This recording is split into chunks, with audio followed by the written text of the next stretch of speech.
This is where the water's collected. Any rain that falls on this side will flow down the river that we're about to look at, and any water that falls on the other side of this hill behind me falls the other way. So this is called the Watershed.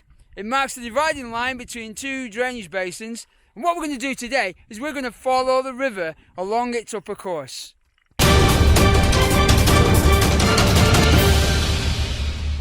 So this is the source of the river.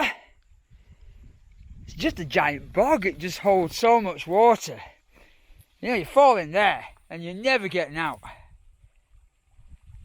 In fact, the last time I saw that much water was in the staff room at school.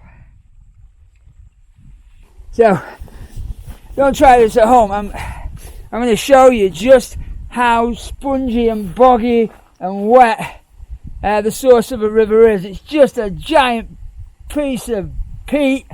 It soaks up all the water, and if you can see this will be quite entertaining. Don't try this at home. I'm going in and you can just see just how wet this is. I don't want to go any further in because I don't think I'm going to get out. Anyway, lovely. Wet feet now. You don't have to head far from the source before the river starts to erode vertically, creating the start of a V-shaped valley. This is a good spot to take a look at the bedroad, but you need to know what you're doing.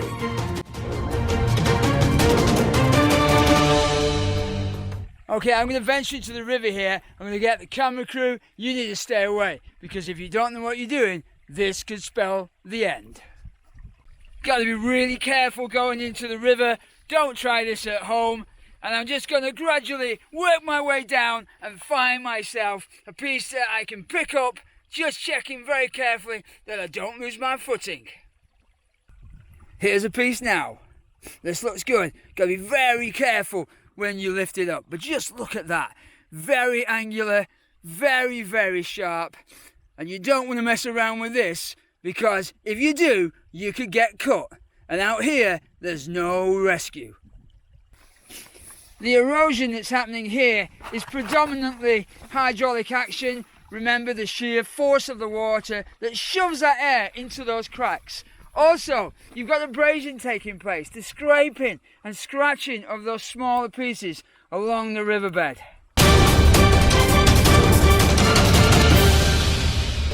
I'm Mr. Howarth, and I'm in the upper course of the river, helping you navigate your GCSE.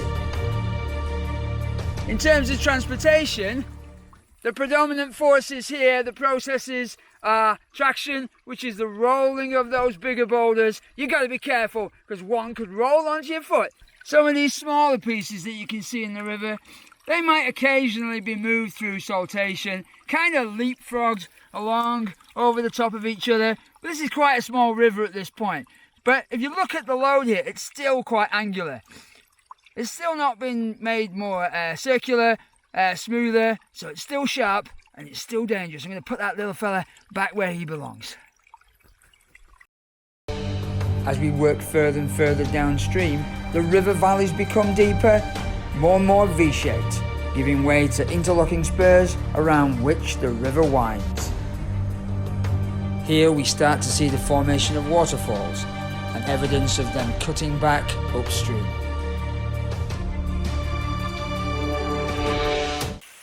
One of the big features of the upper reaches of the river are these mighty waterfalls. You've got to be careful. You fall in here and you're going to get wet.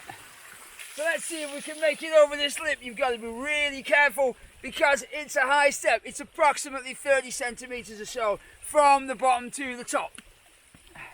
Phew! Well, I've made the first climb, but there's more to come. It's just one waterfall after another out here. Ah! God, it is slippy and all. Ah! Oh! I believe it. Oh, I am so wet.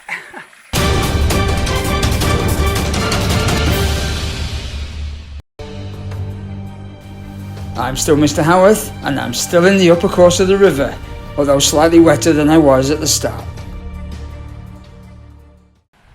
This is coming to the end now of the upper course of the river, and you've got two major streams now with much higher velocity flow coming into the main river. Just like on the River Tees, when you emerge from the sort of upper course of the river, while you still got a V-shaped valley around you, it was a really easy place, or relatively easy place, to build a reservoir, and this is no exception. So I'm stood here below the dam wall. That's the dam wall, not the dam wall. And you can see with the steep sides still in place how easy it would have been for the engineers to build that wall across that river valley and to store that water.